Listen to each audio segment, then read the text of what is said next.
मुंबईतला आतापर्यंत पुनर्विकासाचा इतिहास बघितला तर त्याच्यामध्ये प्रकल्प अडचणीत आहे, बंद पडणे, रात्रभर जाणे आणि भाडंही जाणे. तर अशा पद्धतीने सर्वसामान्य लोकांचे अनुभव आहेत. त्यामुळे इथे काम करत असताना लोक अजून सांभाळून विचार करून कोणाचं काम होतंय, कोण पुढे चाललंय, त्याचं कसं होतंय हे बघून निर्णय घेत आहे.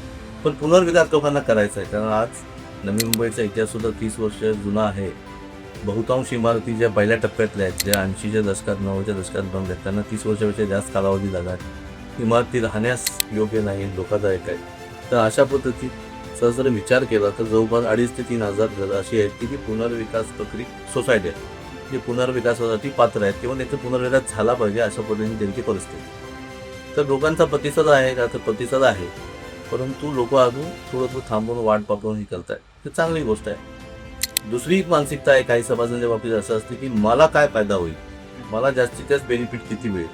मग ते बेनिफिट मिळत असताना जर आपण विकासाच्या माध्यमातून ही जर सोसायटीचं बांधकाम करणार असतो तर येणाऱ्या विकासकाला सुद्धा हा प्रकल्प व्यवहार्य आहे की नाही हे समजून घ्यायची मानसिकता बऱ्याच लोकांची नसते. माझा फायदा कसा झाला पाहिजे, तर ते होत असताना तुम्हाला जर जास्तीत जास्त फायदा देऊन एखाद्या विकासकाने जरी प्रकल्प घेतला तर तो आर्थिकदृष्ट्या पुढे जाऊन व्यवहार्य नाही ठरला, तो प्रकल्प बंद पडण्याची भीती असते. याची जोखीम आपल्या घराची आपण का करायची.